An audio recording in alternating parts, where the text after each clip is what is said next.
Muy queridos amigos, queridas amigas, una reflexión sobre el Evangelio que nos toca este domingo, muy conocido como el Domingo de Cristo Rey, último domingo del ciclo litúrgico. El otro domingo ya comenzamos el Adviento.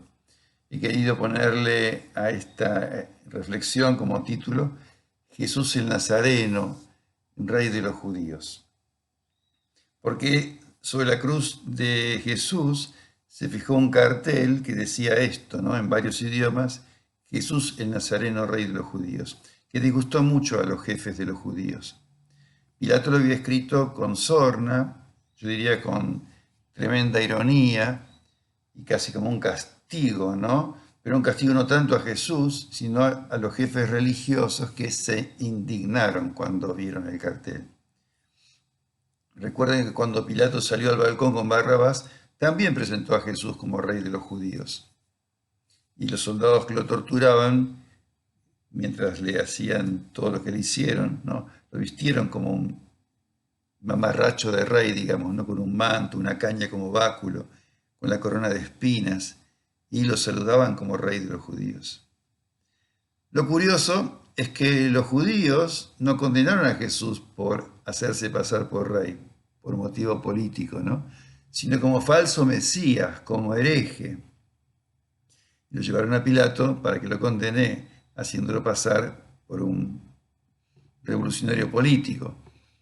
Jesús toda la vida había huido de este peligro, de que lo hicieran rey, porque en varias ocasiones se intuyó ese peligro. Y por eso, como no le gustaba, andaba medio escondido a veces. Él tenía con respecto a las dirigencias del tipo que sean, fuertes reservas. Indicó claramente que la autoridad en el movimiento espiritual que él fundaba no podría ejercerse como dominación de arriba hacia abajo, que el primero era el que sirve y que el primero debía colocarse en el último lugar, en el lugar del servidor, y que el ejercicio despótico, absoluto, prepotente de la autoridad vertical no era propio de sus seguidores ni de los futuros responsables de su comunidad. A través de la historia, con sus más y sus menos, la iglesia fue cayendo en la tentación mundana de transformar a Jesús y a su vicario, especialmente a su vicario, al Papa, no solo en un rey, sino en un emperador. Entonces se lo vistió al Papa con las vestiduras propias de palacio, se le adosó una corte de varones, vestidos también a la usanza palaciega. Jesús mismo fue al principio zafando un poco en las representaciones pictóricas de la época, porque durante mucho tiempo a Jesús lo representó como maestro, más que como rey. Hasta que en el siglo pasado, fíjense, recién en el siglo pasado, hacia 1925, se instauró esta fiesta de Cristo Rey en la liturgia y Jesús obviamente fue coronado y no de espinas, no de espinas.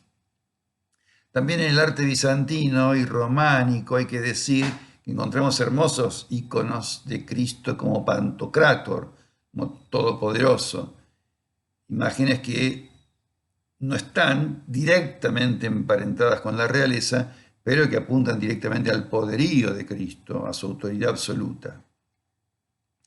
Cristo es rey, pero como diría Marielena Walsh, es rey del reino del revés. Primeramente porque pone el orden del mundo pata para arriba. Los primeros son los últimos. Él quiere ser grande y que se haga servidor de todos. Prostitutas, publicanos, pecadores les van a preceder en el reino de los cielos. Si no son como niños, no entrarán en el reino de los cielos. La viuda que puso 2 moneditas puso más que todos.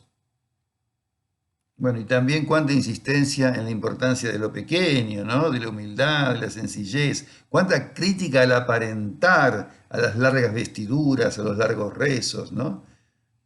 Mientras que los que van al cielo son los que dan de comer, de beber, visten al desnudo, visitan las cárceles e incluso, irónicamente, no saben que lo hacen con Jesús. Él es el rey de los pobres, porque de ellos es el reino de los cielos, así dice las bienaventuranzas. Y también dicen las bienaventuranzas, es el rey de los que padecen persecución por la justicia, porque también dice la última bienaventuranza, de ellos es el reino de los cielos. Pero no está mal que hoy el tema de la realeza nos lleve al tema del poder. Un poder que obviamente desenfocado, desbocado, genera tanto mal, tanto pecado, tanta injusticia, tanta guerra. Pero el poder es una pulsión humana, sin la cual no podemos vivir. Porque el poder no es malo en sí mismo. Hoy necesitamos empoderarnos, creer que podemos. Sin ello es imposible enfrentar nuevos desafíos, salir de la zona de confort, superar miedos, emprender nuevos caminos, trabajar por un mundo mejor, empezar una nueva etapa en la vida, asumir cualquier tipo de compromiso serio, duradero, peligroso. Necesitamos poder. Victimizándonos no llegamos a ningún lado.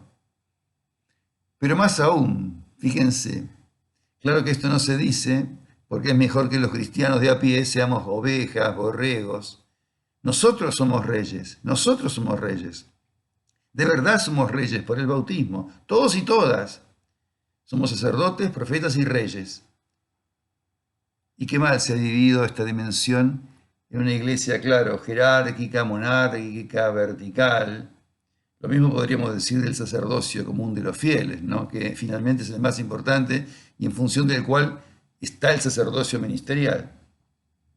Pero claro, debemos ser reyes y reinas al estilo de Jesús, ¿no? Reinar para servir, para trabajar hasta dar la vida por el reino de Dios.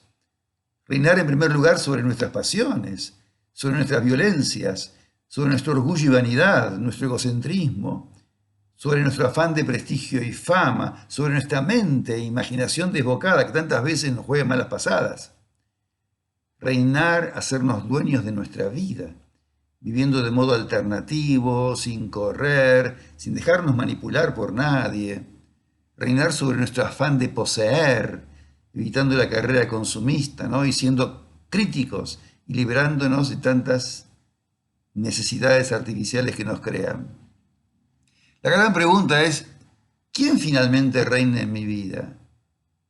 ¿Quién finalmente reina en mi vida? ¿Jesús, el amor, la paz, la confianza, la alegría, la solidaridad? ¿Reina mi yo más profundo y auténtico, mi conciencia que se identifica en el fondo con nuestro buen Dios? ¿O reina mi ego? Como la fiesta de Cristo Rey detona muchas preguntas, ¿no? Algunos añoran, quisieran volver a la cristiandad, pero esa cristiandad estaba muy lejos de Jesús.